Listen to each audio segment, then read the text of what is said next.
Hi and welcome to my little brother's first filmed calisthenics workout.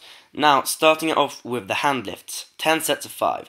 This is an exercise that I'm using with him to teach him how to handstand and how to control his body in the handstand position. So this isn't really helping him doing handstand push-ups and stuff, but this is helping him teaching him how he can get into position for his handstand, how he can balance his handstand, and so on. And I noticed now. I didn't notice it then.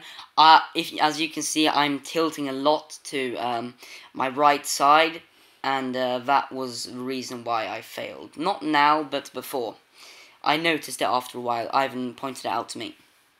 But yeah, so as I said, this exercise is mainly to get him used to handstand, to build up his ligaments, his tendons, his wrists and stuff, and just make him used to standing on his hands. And later on, we will transition into shoulder touches. He can't really do those yet, but soon he'll be doing those. And when he can do very high rep shoulder touches, we might start doing that without a wall, might start adding handstand push-ups and so on. But he can't do them yet, so we're doing other exercises to build that. And this is his second last set, and soon we'll be moving into his push-ups. But yeah, as you can see, his technique really improved towards the end, in my opinion. And as you can see here, it actually almost got easier. Here I was too fatigued. Well, I was quite good actually. Now comes the push-ups. I thought this was really hard since I'm not so strong at push-ups any longer.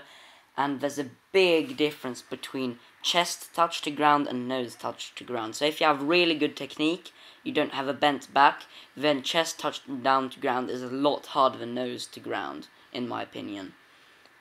Yeah, so basically what we're doing is obviously his form deteriorated towards the end because it was simply too much sets and reps for him to manage with good form. But what we're doing is we're doing chest to floor and trying to use good form. Next time we'll use better form, but yeah.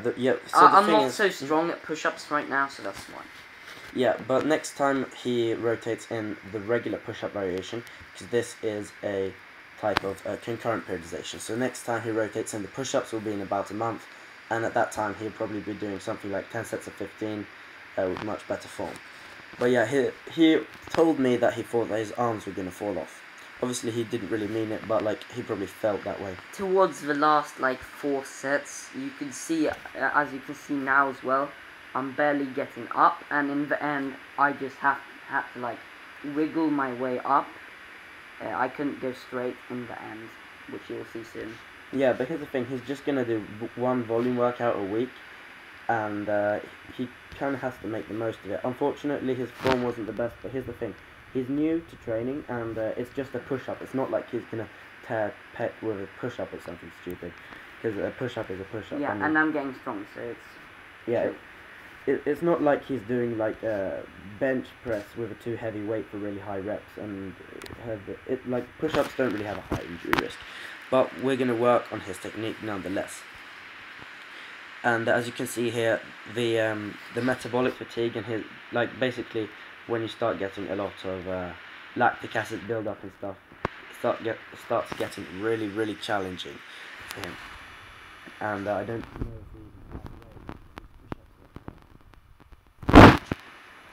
push-ups are a pretty damn brutal exercise when you do them for such high volumes.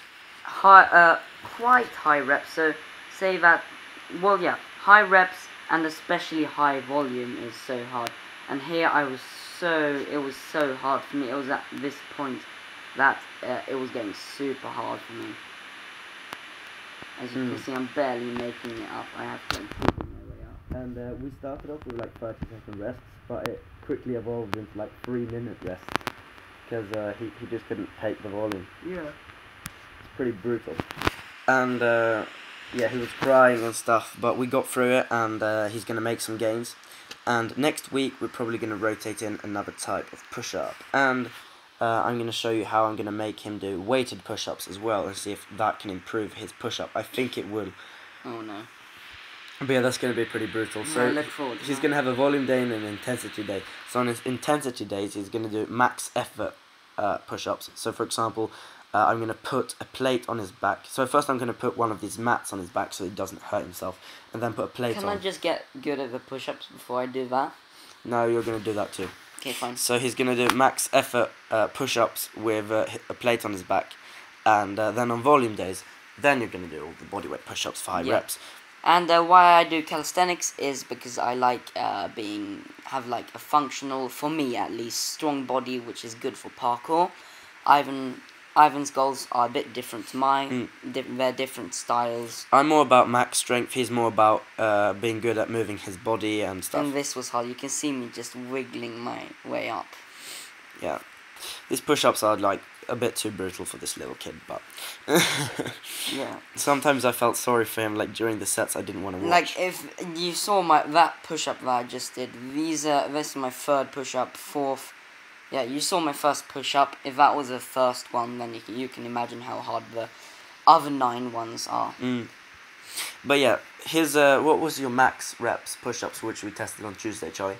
Tuesday was 25, but when I was younger and light, I don't know how good my technique was. I think it was quite decent actually. I could do up to 70 push-ups. Yeah, and quite easily 50. Yeah, that's pretty insane. And I was also kind of push-up beast. I remember doing 53 push-ups at one time. Personally, I think I can do around 30 right now, but I'm not working on push-ups, I'm working on bench press, so I don't really care. Yeah, I think this is the last set.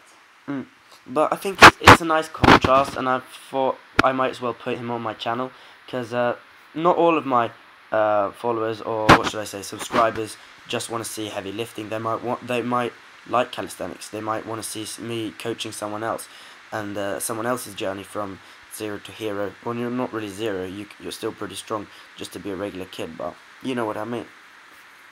So Charlie's going to do calisthenics, and by the way, for you who think that this is getting boring, this is the last set of push-ups. Because, but yeah, as you can see here, this is like, look his elbow, it's just shaking.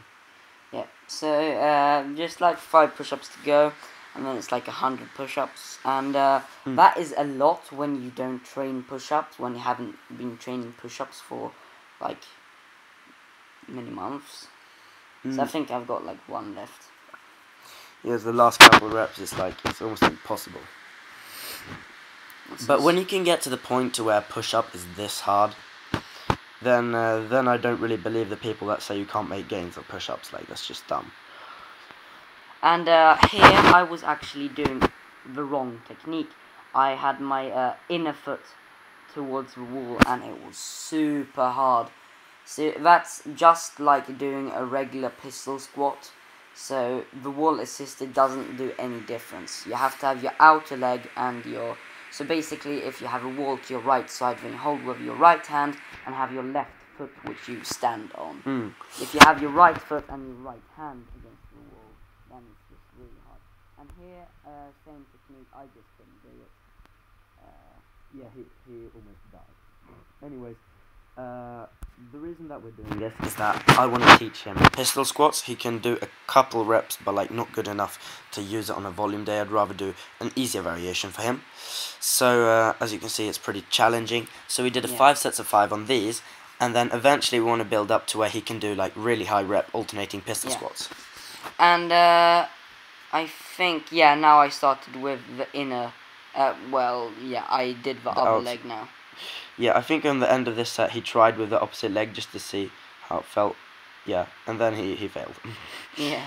But yeah, next week I think I'm gonna do a pistol squat without the wall for you, now Charlie. I did the wrong again, and then I noticed. Yeah, but next week we're gonna do a pistol squat without the wall, but in a downhill, so that it's a bit easier because I mean less ankle mobility and like difficulties around that. And then on the 3rd week, I think I might rotate in a regular pistol squat for you, but I'm not entirely sure. Anyways, he's probably going to make some good leg gains off this, and we just have to be careful so that he doesn't hurt his knees, keeping good knee form, good, like no knee cave. You can round your spine on these, that's not going to hurt you because there's no weight, but yeah. The thing about pistol squats is it's just such an incredibly hard exercise. So that is like one of the only, or if not the only calisthenics exercise, leg exercise that I would ever consider doing personally.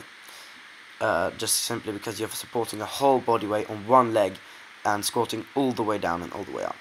Here comes the deadlift, and 60 kilos is basically, I don't know the percentage because I'm bad at math, but my best deadlift is 80 kilos as of now.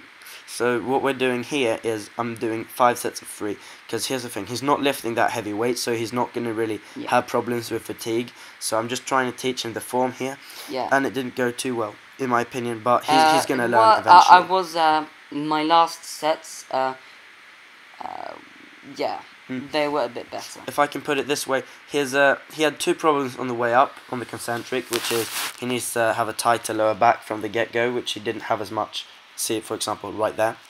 And also that he needs to keep it close to his shins and really drag it up the shins like he just did there. And then on the way down, he had a problem with either he was going so that he was kind of squatting around and... Say if that was a good rep I did. Yeah, it was a pretty good rep. But the thing is, towards the end he started having problems with lowering it. He tried different tactics like putting it around his knees, if you know what I mean. And bending his arms like he's doing here. That was quite good, I would say. But I think... How was this one, then? What did I do? That one was better. But anyways, here on to the chin-ups. So, obviously we're going to work on his deadlift technique before he gets stronger. So next week we're going to use the regular deadlift and do the exact same thing, but with better form. Yeah. And the thing is, a lot of people recommend 8 sets. But when you do 10 sets, those 2 sets... it's just for maximum volume gains. Yeah, but it's different. You are kind of referring to hill sprints and stuff? Yes, but I think it still applies the same way in training often, because the first 8...